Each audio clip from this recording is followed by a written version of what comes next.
St. Augustine, Florida is one of the most well-known historical sites along the East Coast. Tourists every day travel to the city to see all of the history the site has to offer. In the heart of St. Augustine lies Flagler College. Built in 1888, it began as the Hotel Ponce de Leon, the first in a series of Henry Morrison Flagler's luxury resorts. Overseen by Thomas Edison himself, the Edison Electric Company powered the building, and it's now a National Historical Landmark.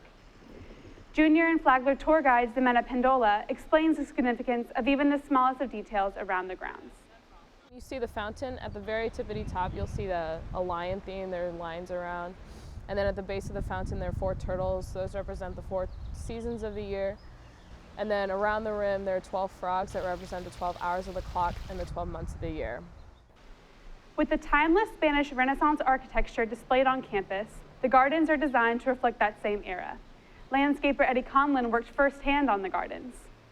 Sharon, the designer, architect that designed this, she actually looked at pictures from the 1800s and tried to find plants that were similar or the same as best she could tell. She designed this to be reflective of the original without being random and chaotic. Flagler's campus shows off the Spanish Renaissance era, and it's surrounded by the St. Augustine Historic District. For freshman Keely Nallen, she's experienced St. Augustine firsthand. It's interesting because you can walk around and discover something new every day. You can bike ride basically anywhere here. You can walk anywhere here. There's the fort, there's St. George Street. There's like hidden little, kind of like just historical like corners of St. Augustine that you discover. It's kind of just one big adventure, kind of. Because of the school's location, tourists are something the students are very familiar with. It's kind of cool to see so many people still coming here to see this landmark. Being surrounded by history, Flagler College upholds its own significance within the city.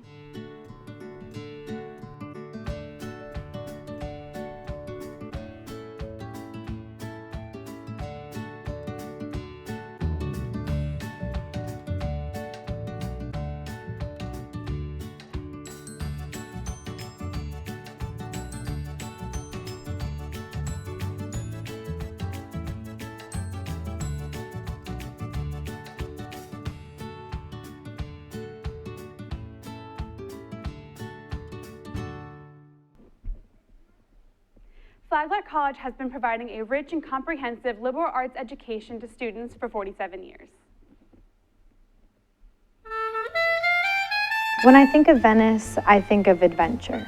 I really loved Venice. It was our first stop. The first thing that I noticed about Venice were all the pigeons. Water everywhere, like the bridges and the canals, and just getting lost in all of these little streets. Going to Venice and taking the boat ride over, it was very exciting to actually step off the boat and to just be a part of it as soon as you stepped your first foot onto land. Taking a boat ride over to a floating city, and we came around this corner and there's the city.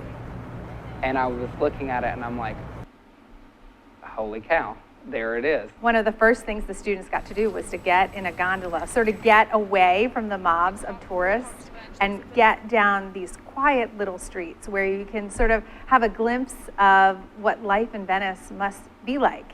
Being there, we kind of just inserted ourselves into their lives, their everyday lives. It's odd because, at the end of the day, we all wake up and we go to work and we do things that we need to, and we eat and we sleep and everything else, but the way that they live their life is just so different in some aspects. I'm on the gondola ride and there's, laundry that's hung out over one of the canals, or a cat sleeping on a balcony, or a flower box. We kind of got to see how simply they live. So in the midst of all this history and all this opulence in the city, that there's just people simply living their lives the way they always have, and it's different than what we've experienced. To live in this city that has so much history and culture, and they have thousands of years of history, which I think really impacts their day-to-day life. When I think of Venice, I think of history.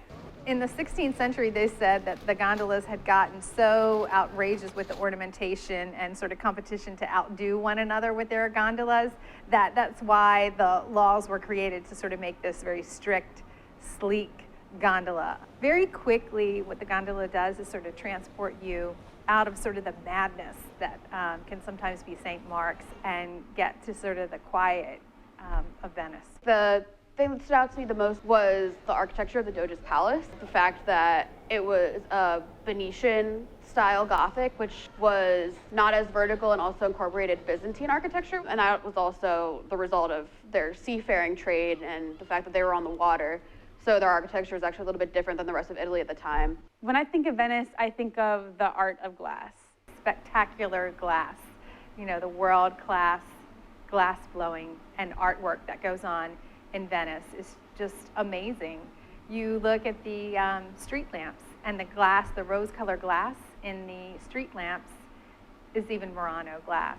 We were able to take the students to a glass blowing demonstration where you truly see the beginnings just with sort of simple sand and heat and the extraordinary talent of this individual with his own breath, spin and blow and turn this into just sort of magic right before our eyes. Just incredibly extraordinary. The respect and support for the arts in Venice really contributes to just this amazing city that it is today.